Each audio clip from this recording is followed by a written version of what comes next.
Albert Einstein ने कहा था, अवसर कठिनाइयों के बीच में निहित है। आज की इस खास पड़ताल में आपका स्वागत है। आज हम भारत में निजी उद्यम की भूमिका, उसकी आलोचनाओं और उसके सामने आई चुनौतियों पर थोड़ी गहराई से नजर डालेंगे, खासकर द प्रिंट में प्रकाशित एक लेख के विश्लेषण के जरिए।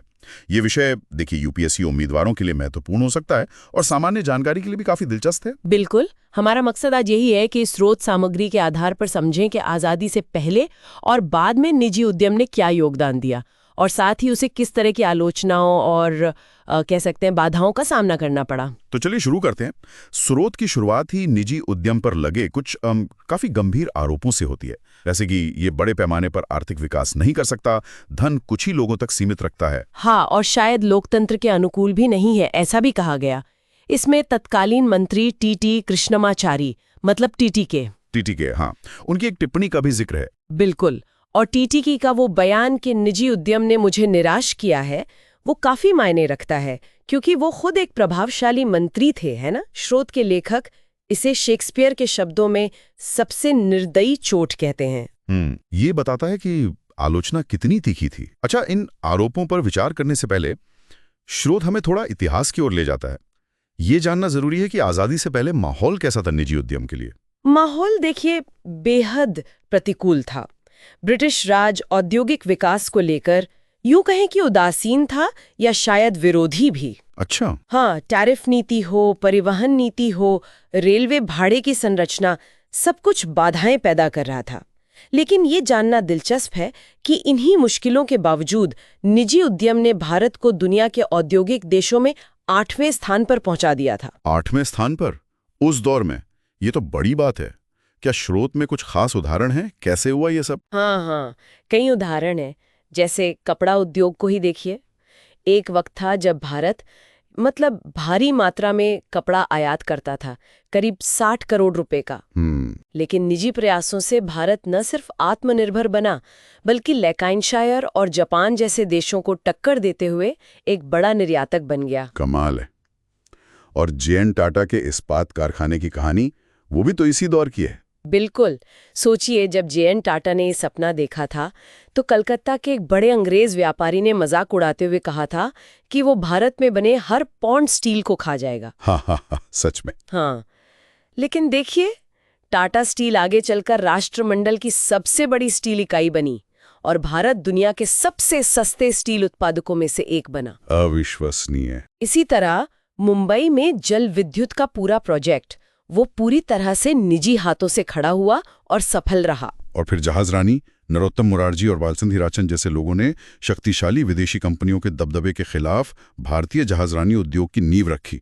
ये सब उस दौर की जबरदस्त उपलब्धियां थी, है ना? वाकई, ये तो बहुत प्रभावशाली है। प्रतिकूल परिस्थितियों में इतना कुछ। अच्छा, तो फिर आजादी मिलने के बाद स्थिति कैसे बदली? देखिए, आजादी से पहले ही 1944 में कुछ भारतीय उद्योगपतियों ने एक विकास योजना पेश की थी। आजादी के बाद सरकार ने विकास में ज्यादा सक्रिय भूमिका निभाई, ये सही है, पर निजी क्षेत्र भी योगदान देता रहा।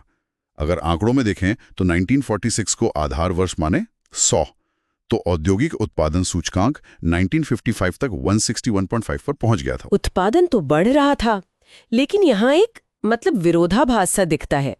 उत्पादन बढ़ रहा था, फिर भी स्रोत बताता है कि कुछ सरकारी नीतियों ने अनिश्चितता पैदा की। ये कैसे हुआ? बनाया।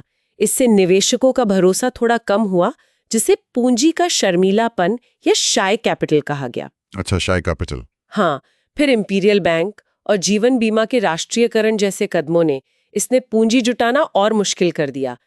तो इससे निजी क्षेत्र के विस्तार में कुछ बाधाएं तो आईं। और इसी पृष्ठभूमि में विश्व बैंक के अध्यक्ष यूजीन ब्लैक का वो पत्र आता है। वो काफी अहम मोड़ लगता है इस कहानी में। हाँ, वो दिलचस्प है। विश्व बैंक के एक मिशन की रिपोर्ट के आधार पर अध्यक्ष यूजीन ब्लैक ने तत्कालीन वित्त मंत्री टीटीके को पत्र लिखा। उन्होंने साफ तौर पर कहा कि भारत के हित में है कि वो निजी उद्यम को, चाहे वो भारतीय हो या विदेशी, ज्यादा से ज्यादा योगदान करने के लिए प्रोत्साहित करे, खासकर उद्योग के विकास में। और क्या उन्होंने ये भी कहा कि निजी क्षेत्र की क्षमता को कम करके आंका जा रहा है या उस पर जरूरत से ज्यादा बंधन है? बिल्कुल, ब्लैक का यही मानना था कि निजी क्षेत्र की क्षमता को अक्सर नजरअंदाज किया जाता है और उस पर गैर जरूरी प्रतिबंध लगे हुए हैं। स्रोत बताता है कि इस पत्र ने कुछ हलकों में मतलब खलबली सी मचा दी। अच्छा, क्यों? शायद इसलिए कि पहली बार किसी मित्र आलोचक ने इतनी स्पष्टता से ये बात कही थी। लेखक का मानना है कि ब्लैक भारत के शुभ चिंतक थे और आर्थिक विकास के आजमाए हुए, परखे हुए रास्ते अपनाने की सलाह दे रहे थे। तो इस पूरी चर्चा से एक मुख्य बात यो आती है कि आलोचनाओं और सरकारी नीतियों की कुछ अनिश्चितताओं के बावजूद भारत में निजी उद्यम का एक बहुत मजबूत ऐतिहासिक योगदान रहा है, जिसने विपरीत परिस्थितियों में भी देश की औद्योगिक नींव रखी। बाद में नीतियों और बाहरी विचारों ने समीकरणों को और जटिल बना दिया। बिल्कुल।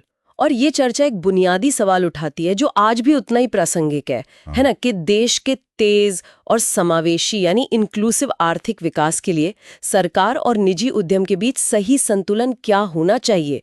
इस पर लगातार सोचना और बहस करना बहुत जरूरी है। हाँ, और यूपीएससी उम्मीदवारों के लिए आर्थिक इतिहास और नीति निर्माण की ये समझ, ये समकालीन बहसों को समझने के लिए, जैसे जीएस पेपर्स में लिखने के लिए बेहद जरूरी है। ऐतिहासिक दृष्टिकोण को समझना महत्वपूर्ण है। अगर श्रोताओं को यह विश्लेषण उपयोगी लगा तो कृपया लाइक करें, सब्सक्राइब करें। आपके कोई सवाल हो या आप किसी और विषय पर ऐसी ही गहरी पड़ताल चाहें तो नीचे टिप्पणी में जरूर बताएं। अगली बार फिर मिलेंगे एक नए विषय के साथ।